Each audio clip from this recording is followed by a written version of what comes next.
يريد الله بكم اليسر ولا يريد بكم العسر. السلام.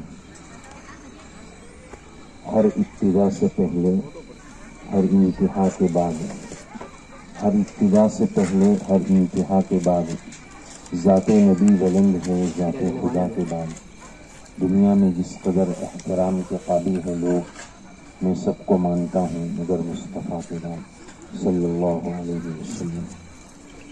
نام محمد سے دلوں کو سرور ملتا ہے صلی اللہ علیہ وسلم. نام محمد سے دلوں کو سرور ملتا ہے، نگاہ فکر کو تازہ شعور ملتا ہے. نصیب کیسا بھی ہو واسطہ احمد کا دیکھے، نصیب کیسا بھی ہو وسیلہ محمد کا دیکھے، خدا سے جو بھی مانگے ضرور ملتا ہے. واجب الاحترام میرے محترم بزرگوں، دوستوں اور عزیزوں، آپ کے اس دیار میں اور اس بستی میں حاضری کی سعادت ملی. اللہ تبارک و تعالیٰ کا بے انتہا شکر کرم احسان ہے کہ آپ جیسے زعماء قوم اور علماء دین و ملت سے اللہ تعالیٰ نے ملاقات کا شرف عنایت فرمایا. کہ اس عاجز کے لیے بڑی خوش بختی اور نیک بختی کی بات ہے. اللہ تعالیٰ نے جس انداز میں ہمیں آج ملایا، کھانے پینے کی محفل اور مجلس ہوئی، ظاہر ہے کہ یہ پرکیف اور لذت والی مجلس ہوتی ہے. اللہ تعالیٰ سے ہم یہی دعا کرتے ہیں اللہ تعالیٰ اسی طرح کی مجالس ہمیں جنت میں بھی نصیب فرمائیں، جنت کا داخلہ نصیب فرمائیں، اور اس کے لیے اس سے پہلے اس طرح کے اعمال کی سعادت اور توفیق عنایت فرمائیں. ہم نے الحمدللہ ابھی کھانا کھایا اور بہت سارے دوست احباب شاید بھول بھی گئے ہوں کھانے کی دعا، پہلے کی دعا، بعد کی دعا، دعوت کی دعا، کیونکہ یہ دعوت تھی. یہ کہنا سننا جو ہے یہ کوئی پروگرام کے لیے نہیں کہ بھائی ہاں ایک پروگرام ہوا تھا. جیسے بہت سارے لوگ گانے والے کھاتے ہیں پھر کچھ گانے کا پروگرام ہوتا ہے، وہ ایک انٹرٹینمنٹ ہوتا ہے، ایک لذت ہوتی ہے، سنا بس نکل کے چلے گئے. یہ جو ہماری دینی مجالس ہوتی ہے اس کا مقصود یہ ہوتا ہے کہ کچھ عمل زندہ ہو جائے. ایک آدھے گھنٹے کی بات بھی ہو اور ایک عمل بھی زندہ ہو جائے تو کہا جا سکتا ہے کہ ہماری وہ مجلس کامیاب ہے. تو کھانے کے پہلے کی دعا ہم سنتے چلے آ رہے ہیں، بسم اللہ و برکت اللہ. حدیث شریف میں یہی الفاظ ملتے ہیں. عموماً زبان پر اعلیٰ کا لفظ ہے جو حدیث پاک میں ملتا ہے، بسم اللہ کا تذکرہ ہے، و برکت اللہ کا تذکرہ ہے. اسی طرح معلوم یہ ہوا کہ اللہ کے نام سے کھانا شروع کرنا چاہیے، اس میں برکت ہوتی ہے. اسی طرح ہم کھانے کے بعد کی دعا پڑھتے ہیں، الحمدللہ الذی اطعمنا وسقانا وجعلنا مسلمین. الحمدللہ مسلمانوں کی ایک بہت بڑی ایمان والوں کی تعداد ہوتی ہے جو اس دعا کا اہتمام بھی کرتی ہے. لیکن ہمیں چاہیے کہ جو چیز بار بار پڑھیں تو کبھی اس کے میننگ اور مطلب کو سوچ کر بھی پڑھے کہ اتنے وقت سے یہ دعا پڑھتے ہیں، اس کا مطلب کیا ہے. تمام تر تعریف اس اللہ کے لیے ہے جس نے ہم کو کھلایا اور پلایا. اس رب تعالیٰ کی نعمتوں کا ہم تصور کریں کہ یہ جو ایک لقمہ میرے منہ میں جا رہا ہے کتنے اسٹیپ اور کتنے مراحل سے گزر کر میرے منہ میں جا رہا ہے. اللہ تعالیٰ نے کتنی آسانی کے ساتھ یہ نعمت، یہ اپنی جو نعمت ہے مجھے عنایت فرمائی، تو اس پر اللہ کا ہم دل سے شکر ادا کریں. اطعمنا وسقانا وجعلنا مسلمین. ابو داؤد شریف کی روایت میں یہ دعا ملتی ہے. حدیث پاک میں مین کا لفظ نہیں ہے. اکثر زبان پر دعا یہی ہے وجعلنا من المسلمین، لیکن حدیث کی کتاب میں مین کا لفظ نہیں ہے. پڑھ بھی لیں تو غلط نہیں ہوگا، لیکن جو نبی کریم صلی اللہ علیہ وسلم سے ثابت ہے وہ ہے وجعلنا مسلمین. کھانے کے بعد کی اس دعا میں یہ تو سمجھ میں آتا ہے کہ الحمدللہ الذی اطعمنا وسقانا، شکر ہے اس رب کا جس نے کھلایا اور پلایا. ابھی کھائے پیے تو اس کا شکر تو سمجھ میں آتا ہے. لیکن حدیث پاک کی اس دعا پر ذرا غور کریں کہ آگے یہ فرمایا کہ وجعلنا مسلمین، اور اس نے ہم کو مسلمان بنایا. اللہ تعالیٰ نے اس دنیا میں وجود عطا کرنے کے بعد جتنی نعمتیں ہم کو دی ہیں ان سب نعمتوں میں سب سے بڑی نعمت نعمت ایمان اور اسلام. دوسری نعمتوں پر تو ہم کبھی کبھار موقع ملتا ہے تو تھوڑا بہت شکر کر بھی لیتے ہیں، بہت تھوڑا کرتے ہیں اور بہت کم لوگ کرتے ہیں. یہ رب تعالیٰ کا فرمان ہے کہ وقلیل من عبادی الشکور، میرے بندوں میں شکر گزار بندے بہت تھوڑے ہیں۔ ہمارا حال یہ ہے کہ اگر ہماری لائف میں ٹیمپرری اچانک ایک پرابلم آ گیا، ایک مصیبت آ گئی، تو اس ایک مصیبت پر ہمارا ٹوٹلی فوکس جا کے جم جاتا ہے۔ اس کے اگینسٹ، اس کے مد مقابل 99 اور ہزاروں اور انگنت جو نعمتیں ہیں وہاں سے ہم ہٹ جاتے ہیں۔ اس ایک مصیبت کا رونا روتے رہتے ہیں، ایسا ہو گیا ویسا ہو گیا، اور مخلوق سے جا کر شکایت کرتے ہیں، بندوں کو جا کر بولتے ہیں، اس سے کیا فائدہ ہوگا؟ ابو داؤد شریف کی روایت میں ایک واقعہ ملتا ہے، روایت کا نمبر 1555 ہے۔ ابو امامہ رضی اللہ عنہ ایک صحابی ایک مرتبہ مسجد میں تشریف لائے اور کونے پر تشریف فرما تھے۔ نبی کریم صلی اللہ علیہ وسلم تشریف فرما ہوئے، دیکھا کہ نماز کا ٹائم نہیں ہے، یہ مسجد میں کونے میں بیٹھے ہوئے ہیں۔ تو آپ نے دریافت فرمایا کہ کیا بات ہے، جب نماز کا ٹائم نہیں ہے آپ مسجد میں کیوں موجود ہیں؟ تو فرماتے ہیں کہ لزوم ہموم لزمتنی و دیون، مجھے بہت ٹینشن ہے، ڈپریشن آج کی لینگویج میں، مجھے بہت سارے ٹینشن ہے، پرابلمس ہیں، اور میں پریشان حال ہوں، اور بہت سارے میرے اوپر قرضے ہیں۔ تو اس حدیث پاک سے ایک سبق یہ ملا کہ ہمیں جب پرابلم ہوتا ہے تو ہم مخلوق کے پاس جا کر ذکر کرتے ہیں، اس کو بولتے ہیں، دوست کو بولتے ہیں، اس کو بولتے ہیں۔ ان کو بول کر فائدہ کیا ہے؟ جس کو بول رہے ہیں کیا ان کے کوئی پرابلم نہیں ہے؟ وہ بھی تو پریشان ہے، وہ نہیں بول رہا ہے، میں بیوقوف بن کے اس کو بول رہا ہوں، کیا فائدہ ہے؟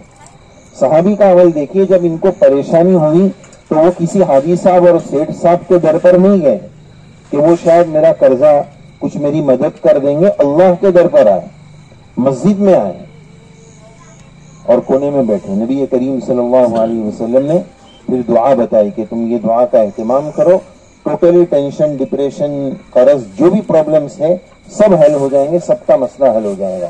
اور پھر وہ دعا رسول اللہ صلی اللہ علیہ وسلم نے بتائی، اللہم انی اعوذ بک من الہم والحزن واعوذ بک من الجبن والبخل واعوذ بک من غلبۃ الدین وقہر الرجال۔ یہ بڑی دعا آپ صلی اللہ علیہ وسلم نے بتائی اور فرمایا کہ اس کا اہتمام کرو، انشاءاللہ اس کی برکت سے ٹینشن سب دور ہو جائیں گے، قرض بھی ادا ہو جائے گا۔ ایک تو ہمیں فضائل کا علم نہیں ہوتا ہے، اور علم ہوتا ہے تو اس کا یقین نہیں ہوتا ہے۔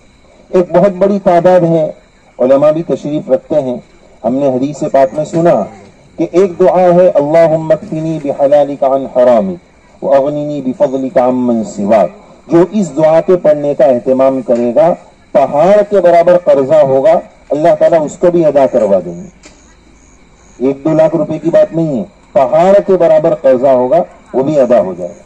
تو یا تو علم نہیں ہے، اور علم والے علم رکھتے ہیں تو یقین نہیں ہے، تو اس یقین کی وجہ سے ہمارا مسئلہ حل نہیں ہو پاتا۔ ہمارا تو ایمان ہے، رسول اللہ صلی اللہ علیہ وسلم صادق المصدوق ہے، آپ کی بات میں شک کرنا ایمان سے خارج کر دینا۔ تو جب آپ نے فرما دیا، حدیث پاک سے ثابت ہو گیا کہ پہاڑ جتنا قرضہ بھی ادا ہو جائے گا، تو ہم اس کا اہتمام کریں۔ تو بہرحال بات یہ چل رہی تھی کہ ہماری ناشکری کا حال، وقلیل من عبادی الشکور، کہ ایک مصیبت پر جا کر، ایک ٹینشن میں جا کر پھنس جاتے ہیں، اس کے اگینسٹ میں اتنی ساری نعمتیں ہیں، ان کے نعمت ہونے کا تصور بھی نہیں۔ ابھی 2-4 روز پہلے ایک حادثہ ہوا ایک بھائی کا، ان کا ہاتھ جو ہے وہ ایکسیڈنٹ میں پورا ختم ہو گیا، تو ان کو روبوٹ ہاتھ لگایا گیا، 7 لاکھ روپے جو ہے وہ ایک ہاتھ کے لگے۔ ایک تو نقلی ہاتھ ہے اور 7 لاکھ روپے۔ ایک غریب آدمی بیچارہ جو اپنے آپ کو غریب بولتا ہے، لوگ اس کو غریب بولتے ہیں کہ میں غریب ہوں، میں غریب ہوں۔ ذرا سوچے کہ میرے وجود میں، وفی انفسکم، تیری ذات میں اللہ تعالیٰ کی کتنی بڑی نعمت ہے۔ ایک ہاتھ جو روبوٹ کا ہے، نقلی ہے، جو تھوڑا بہت کام دے سکتا ہے، وہ ایک ہاتھ 7 لاکھ روپے کا دنیا میں اس وقت مل رہا ہے، تو پورے آزار، ٹوٹلی پارٹس آف باڈی کی کتنی قیمت ہے۔ اتنی چیز اگر ذرا سا تصور کر لے تو ہر انسان یہ کہہ سکتا ہے کہ دنیا میں کوئی بھی غریب نہیں، غریب ہے، پریشان ہے، کوئی اپنے آپ کو غریب نہیں بول سکتا ہے۔ تو بہرحال ضرورت اس بات کی ہے کہ ہم اپنے مزاجوں میں شکر گزاری کو لائیں۔ یہ ہمارے لیے بھی ضروری ہے، عوام کے لیے بھی ضروری ہے، خواص کے لیے بھی ضروری ہے کہ جتنا شکر گزاری کا جذبہ ہوگا، اللہ تعالیٰ کی طرف سے نعمتوں میں اضافہ ہوگا۔ اس بات کی طرف توجہ دلائی جا رہی تھی کہ وجعلنا مسلمین. کھانے پینے پر تو اللہ کا شکر ہے، لیکن سب سے بڑی نعمت جو نعمت اسلام ہے، اللہ تعالیٰ انسان کے نیچر اور فطرت سے واقف ہے کہ یہ بندہ نعمت ایمان پر شکر بہت کم ادا کرے گا. کھانے کو تو وہ نعمت سمجھتا ہے، پینے کو تو نعمت سمجھتا ہے، اس پر تو وہ دعا پڑھ لیتا ہے، لیکن اس پر اللہ کا شکر بہت کم ادا کرے گا. تو اس کے ساتھ ملا دیا کہ جس نے کھلایا پلایا اس کی تعریف، اور جس نے ہم کو مسلمان بنایا اس کی تعریف.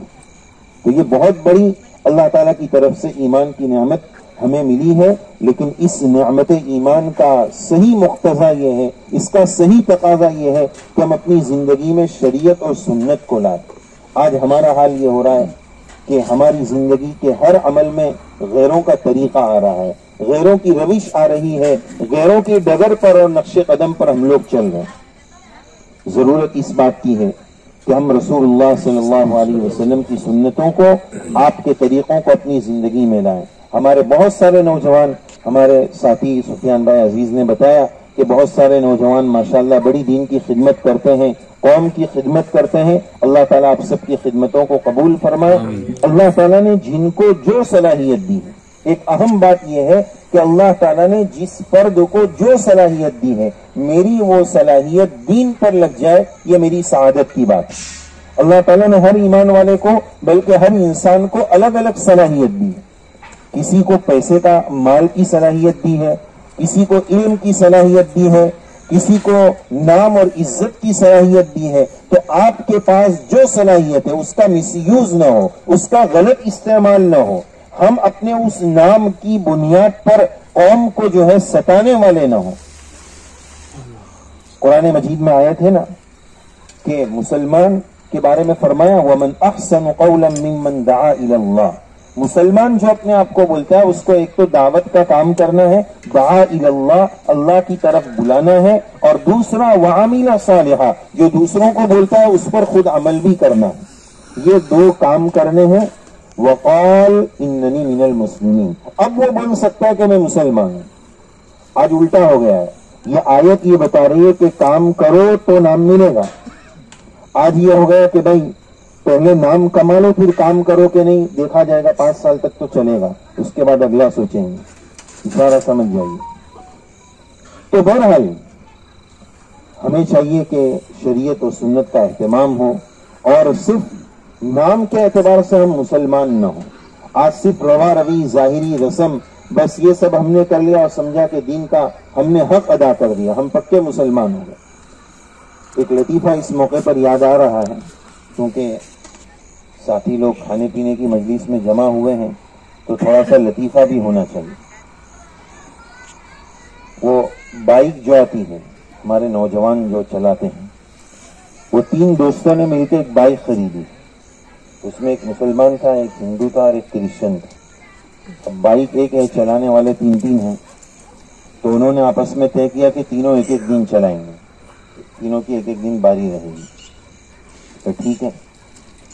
تو پہلے دن کرسچن لے کر گیا عیسائی، تو وہ اس پر کراس کا اسٹیکر چپکا کر لایا کہ میں نے اس بائک کو جو ہے کرسچن بنا دیا.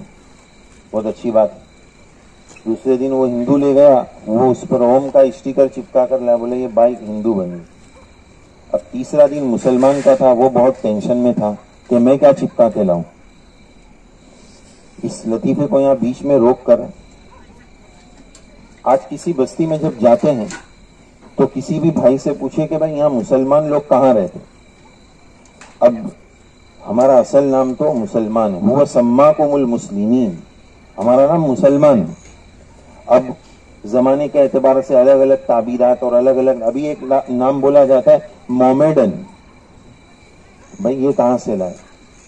محمد صلی اللہ علیہ وسلم آپ کی ذات اقدس کے نام کو بگاڑ کر اس طرح بنایا گیا. تو ہمارا اصل نام تو مسلمان ہے اور ہم محمد صلی اللہ علیہ وسلم کی امت میں ہیں. تو پوچھے کہ بھائی یہاں مسلمان بستی کہاں ہے؟ بولے وہ رہی، وہ ادھر ہے دیکھو. بولے کیسے پتا چلا؟ بولے دیکھو وہ اوپر چاند تارے کے پرچم لگے ہوئے نا، اس کا مطلب یہاں مسلمان ہے. تو کیا یہ ہماری علامت ہے؟ حدیث کی روشنی میں، شریعت کی روشنی میں ہم طے کریں، فیصلہ کریں کہ کیا یہ چاند تارے ہماری علامت ہیں؟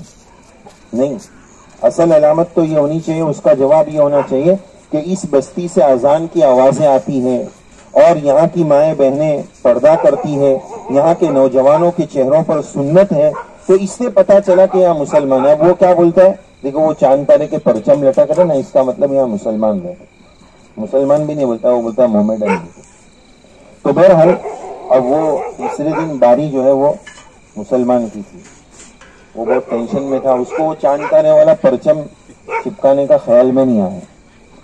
وہ شام کو بائک لایا، بھاں بھاں بھاں بھاں، ارے بھائی کیا ہوا، یہ کیا کیا؟ بولے اس کا سائلنسر پھاڑ دیا ہے، اس کی ختنہ کر کے اس کو مسلمان بنا کے لایا۔ سائلنسر پھاڑ کے اس کی ختنہ کر کے اس کو مسلمان بنایا، وہ سب سے آگے نکلا۔ تو بہرحال یہ صرف ہنسنے کا اور سننے کا لطیفہ نہیں ہے، بلکہ اس لطیفے میں ایک پیغام ہے کہ بھائی مسلمان اور اسلام صرف ختنہ کر لینے، زید عمر بکر نام رکھ لینے، عائشہ فاطمہ نام رکھ لینے کا نام نہیں ہے، بلکہ زندگی کا ہر لمحہ، زندگی کے ہر منٹ کا ہر سیکنڈ اللہ کے حکموں کے مطابق اور رسول اللہ صلی اللہ علیہ وسلم کے طریقوں کے مطابق زندگی گزارنے کا نام دین ہے۔ یہ اصل اسلام ہے۔ تو آج کی اس مبارک مجلس میں ہم ارادہ کریں، ہم اپنی زندگی کو شریعت اور سنت پر لائیں گے، اور یہ جو دعا بتائی گئی ہم دعاؤں کا بھی اہتمام کریں گے۔ جن کی طرف سے دعوت تھی اللہ تعالیٰ ان کی جان مال عزت آبرو میں خوب برکت عطا فرمائے، اور جو دعوت کی دعا ہے وہ تیسری دعا بھی ہم پڑھ لیں۔ اللہم اطعم من اطعمنی واسقی من سقانی، ادام اللہ علیکم النعمہ وافطر عندکم الصائمون واکل طعامکم الابرار، صلت علیکم الملائکہ۔ اللہ تعالیٰ ان کی جان مال میں خوب برکت عطا فرمائے، اس بستی میں اس گاؤں میں خوب رحمتیں برکتیں عافیتیں عنایتیں نازل فرمائے۔ ہمارے چونکہ کچھ علماء کرام بھی تشریف رکھتے ہیں تو ان کی خدمت میں بھی ایک دو بات عرض کرنی ہے، اس پر اپنی بات کو ختم کروں گا تاکہ بات زیادہ لمبی نہ ہو جائے۔